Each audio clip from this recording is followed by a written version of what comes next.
तो भाई Real Madrid have a big game today. Real Madrid आज फेस करने वाली है लिवरपूल को in the Champions League at Anfield. और अगर तुमने मेरा लास्ट वीडियो देखा है तो मैं मालूम है कि मैं कॉन्फिडेंट हूं इस मैचअप को लेकर। एंड मैं कॉन्फिडेंट हूं एक रीजन से। It is not because Madrid का फॉर्म बहुत ही ज्यादा अच्छा है, but it is also because of certain reasons. And वो रीजंस मैं तुमको एक्सप्लेन करूंगा इस वीडियो में।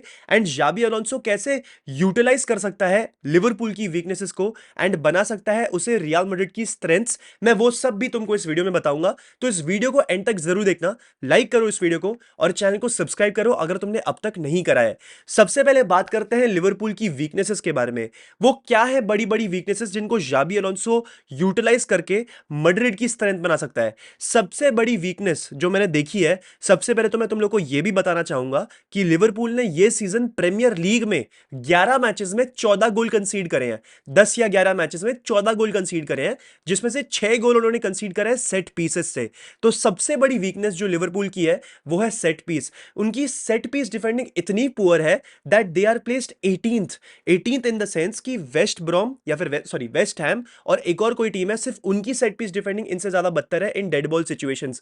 उसके अलावा लिवरपूल 18th है, उनसे सेट पीस डिफेंडिंग होती ही नहीं है। They are very confused. Milos Kerkez और फ्रिम्पोंग जैसे प्लेयर्स अगर आपकी सेट पीस डिफेंडिंग का पार्ट है तो फिर you are guaranteed to get exposed भाई। तो यहां पर सबसे बड़ी वीकनेस उनकी सेट पीस डिफेंडिंग है एंड इसको utilise Eder Militao, Aurelien Tchouameni, Dean Huijsen और एल्वारो करेरास जैसे प्लेयर्स डेफिनेटली कर सकते हैं, बिकॉज यहां पर आपको फिजिकलिटी का एडवांटेज होगा। देखो भाई, वैन डाइक खेल रहा है, कोनाटे खेलने वाला है, जो भी डिफेंस में खेलने वाला है, they have tall centre backs, but उनके फुल बैक्स वीकनेस है इन सेट पीस डिफेंडिंग। उनके मिडफील्डर्स वीकनेस है। अगर ग्रेवेनबर्च ने किसी को मार्क करके रखा है, वैन डाइक ने किसी को मार्क करके रखा है, it is very important for real Madrid players कि कोई एक लंबा चौड़ा फिजिकल प्लेयर हमारा सेट पीस में फ्री रहे फॉर दोज हेडर्स, बिकॉज यहां पर मैड्रिड को हेडर से स्कोर करने की अपॉर्चुनिटीज मिलेगी ही मिलेगी। उनकी डिफेंस में वो कोहेजन ही नहीं रही जो पिछले सीजन थी भाई। And coming on to the second weakness जो मैंने यहां पर नोटिस करी है, लिवरपूल काउंटर अटैक से गोल बहुत खाती है। 14 गोल मैंने आप लोगों को बता दिए, जिसमें से 6 तो इनके सेट पीस से आए हैं। बाकी के 5 गोल इन्होंने काउंटर अटैक से खाए हैं भाई। तो 6 और 5 11, 14 गोल में से 11 गोल तो इनकी काउंटर अटैक और सेट पीस की वजह से आए हैं। तो आपकी सेकंड सबसे बड़ी वीकनेस जो मैड्रिड की स्ट्रेंथ बन सकती है, विनीशियस और एम्बाप्पे को यहां पर बहुत ही क्लोज प्रोक्सिमिटी में 1-2 करके काउंटर अटैक करना पड़ेगा, उसी स्टाइल में जो विनीशियस और बेंजेमा करते थे एक टाइम पे। यहां पर इन दोनों को एक दूसरे की रन टाइम करनी पड़ेगी। आर्दा गुलर को डीपर एरिया से पासेस अच्छे प्ले करने पड़ेंगे ताकि it can be a very smooth and effective counter attack. Because यहां पर तो जेरेमी फ्रिम्पोंग बहुत ही लंबे टाइम तक इंजर्ड एंड आउट थे, तो ये लोग कॉर्नर ब्रैडली और सोबोस्लर को खिला रहे थे राइट बैक पे, and they were not settling in that position. अब शायद से फ्रिम्पोंग वापस आ चुका है, तो it is going to get better for them. But इतना भी कुछ खास नहीं होने वाला है, बिकॉज फ्रिम्पोंग की भी डिफेंसिव वल्नरेबिलिटीज है, ठीक है, जिनको एक्सपोज किया जा सकता है। और विनीशियस जैसा प्लेयर वो तो डेफिनेटली एक्सपोज कर सकता है भाई। तो मेरे लिए ये कोई कंसर्न है ही नहीं। बात करूं मैं मिलोस केरकेस की, मिलोस केरकेस की वजह से लिवरपूल शॉट्स खाती है, ठीक है। मिलोस केरकेस की बैक पासिंग इतनी पुअर है, he is not press resistant. तो अगर आप उस प्लेयर को प्रेस करते जाओगे कॉन्स्टेंटली, उससे बॉल विन कर लोगे, नथिंग लाइक इट। बिकॉज अभी तक जितने भी मैंने मैचेस देखे हैं, मिलोस केरकेस एक वीकनेस लगा है फॉर लिवरपूल। तो इस वीकनेस पे आप कैपिटलाइज क्यों नहीं करते? तो पहला वीकनेस मैंने आपको बता दिया, that is their set piece defending which is absolutely dog shit. Second being their counter attacking, ठीक है, वो बहुत इजीली काउंटर्स खा लेते हैं। तीसरी अगर मैं यहां पर जो है चीज आपको बताऊं, तीसरी नहीं दूसरी चीज से ही रिलेटेड है, इनके प्लेयर जो है ना बहुत ओवर कमिट करते हैं टू द प्रेस। मतलब अगर आप कॉन्स्टेंटली एक चीज नोटिस करोगे, इसाक प्रेस कर रहा है, साला प्रेस कर रहा है, गैक्पो प्रेस कर रहा है, उसके अलावा इनके और मिडफील्ड प्लेयर्स भी प्रेस कर देते हैं, तो उसके चक्कर में बहुत ज्यादा स्पेस खुल जाती है। तो यहाँ पर आर्दा गुलर, जूड बेलिंगम, विनीशियस और एम्बाप्पे को बहुत ही अच्छी केमिस्ट्री बिठानी पड़ेगी और बहुत ही अच्छे तरीके से एक दूसरे को पास करके काउंटर अटैक करना पड़ेगा, because this is a guaranteed goal.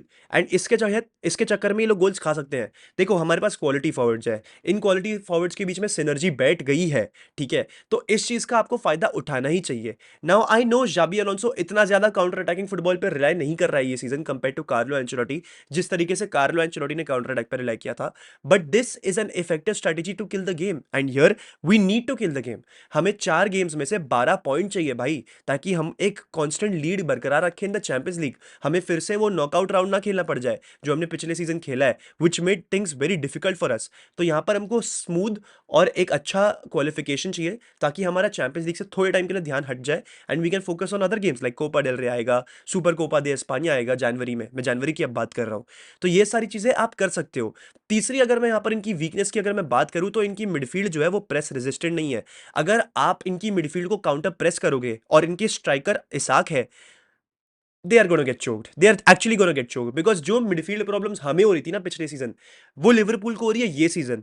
And it honestly is a bit strange to see why, because इसी मिडफील्ड ने ग्रेवेनबर्च, सोबोस्लॉय और मैकेलिस्टर की मिडफील्ड ने इनको पिछले सीजन प्रीमियर लीग जिताया था। तो ये इस सीजन इतनी सिनर्जी क्यों नहीं बिठा पा रहे? सिनर्जी ये इसलिए भी नहीं बिठा पा रहे बिकॉज इनका इसाक के साथ अच्छा लिंक अप प्ले नहीं होता है, इतनी अच्छी अंडरस्टैंडिंग बनी नहीं है। पर अगर मैच में एक्टीके खेलने वाला है, जो कि एक पॉसिबिलिटी है, तो आई थिंक यहां पर इनकी मिडफील्ड में इतनी इश्यूज नहीं होंगी। लेकिन एक चीज जो मैंने नोटिस करी है, अगर आप कॉन्स्टेंटली इनको काउंटर प्रेस करते रहोगे ना, तो इनकी मिडफील्ड चोक होने ही वाली है। इनकी मिडफील्ड बॉल गिव अवे कर देगी चीपली, स्पेशली ग्रेवेनबर्च। मेरे हिसाब से Gravenberch is slightly the weaker link amongst all these players. Szoboszlai is good, shooting भी सोबोस्लॉय की काफी अच्छी है। Mac Allister on his day he is amazing, but Gravenberch को अगर आप प्रेस करोगे constantly, he will give the ball away to you cheaply. तो इस चीज का भी फायदा मैड्रिड उठा सकती है। यह है तीसरी वीकनेस। इनके पास जो है मैकेलिस्टर के अलावा मेरे हिसाब से कोई टेक्निकल बॉल कैरियर भी नहीं है, तो इनकी मिडफील्ड में जो डायनामिज्म है वो भी एट टाइम्स लैकिंग लग सकता है। तो ये भी एक बहुत बड़ी इनकी वीकनेस है। उसके अलावा एक चीज मैंने और देखी, आफ्टर द 80th मिनट ना, ये लोग जो है ना, एट टाइम्स गेम्स को लूज कर देते हैं। आई नो इन लोगों ने लेट विनर्स मारे हैं ये season, I know that 2-3 games में तो उन्होंने मारे ही हैं, बट उसके अलावा अगर आप कॉन्स्टेंटली एक चीज नोटिस करो, इनके मेंटल लैप्सेस होते हैं भाई गेम्स में। लाइक उनकी जो है, पहले तो आर्ने स्लॉट की पुअर गेम मैनेजमेंट है इस सीजन, ठीक है। वो मतलब एट टाइम्स पैनिक में आके सब्स्टिट्यूशंस कर रहा है, तो उस चीज का भी आप फायदा उठा सकते हो इन द सेकंड हाफ। तो ये मैंने आपको 4-5 वीकनेसेस गिना दी। एंड उसके अलावा लिवरपूल फर्स्ट 15 मिनट्स में भी काफी कंसीड कर रही है, and they don't start the match immediately जैसे वो यूर्गन क्लॉप के अंडर करते थे। ये लोग स्लोली एंड स्टेडली सेटल करते हैं। अभी एनफील्ड में क्या सिस्टम बनने वाला है वो तो मैं नहीं कह सकता, because Enfield is their home ground.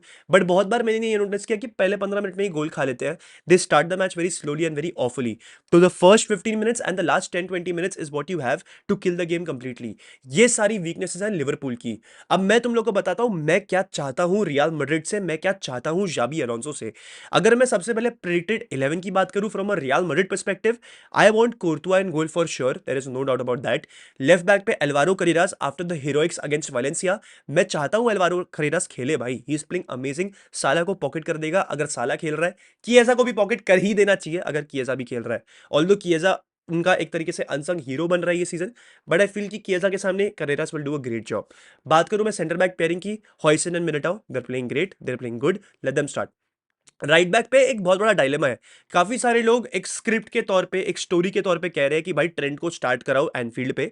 काफी सारे लोग जो कि प्रैक्टिकल होकर सोच रहे हैं वो कह रहे हैं कि वेलवर्डे को स्टार्ट कराओ।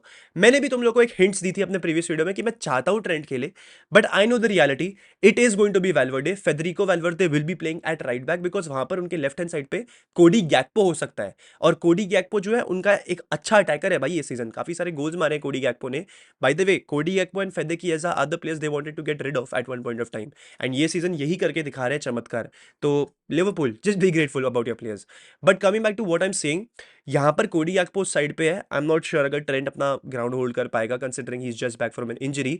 तो मेरे हिसाब से it should be फेदे वेलवर्दे starting at right back. काफी सारे लोग बोलेंगे कि भाई स्क्रिप्ट अच्छी लगेगी, ट्रेंट फ्री किक मार देगा, मजा आ जाएगा, एनफील्ड फट जाएगा, जो भी होगा। वो सारी चीजें नहीं होने वाली है। आई डोंट थिंक ट्रेंट अभी भी 100% मैच फिट है। Match fit in the sense कि भाई he is not had that regular game time. तो एनफील्ड में सडनली स्टार्ट कर देना मेरे को थोड़ा सा डेंजरस लग रहा है। आई थिंक अगर उस पर प्रेशर पड़ गया तो वो भी बॉल गिव अवे कर देगा। तो मेरे हिसाब से वेलवर्डे को खिलाओ, वेलवर्डे इज प्लेइंग अमेजिंग, खिलाओ वेलवर्डे को।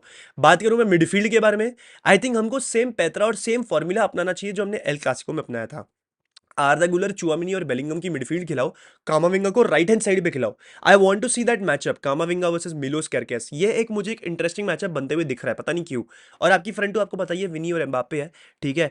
मिडफील्ड में मैं चाहता हूं कि आर्दा गुलर और बेलिंगम के बीच में भी एक अंडरस्टैंडिंग बैठे भाई कि किसको आगे कब जाना है और क्या करना है।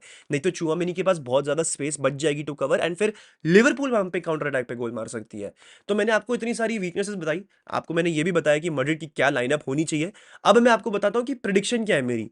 मेरे हिसाब से real Madrid should win this game if not comfortably, I think एक 3-1 की स्कोर लाइन बन सकती है, कंसिडरिंग लिवरपूल की इतनी सारी वीकनेसेस है।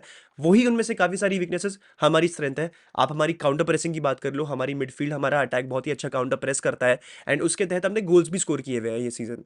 तो इस चीज को आप यूटिलाइज कर सकते हो। तो देखते हैं भाई मैच में क्या होता है। इसी के साथ हाला मदरिद इनामास हस्ता el final vamos real।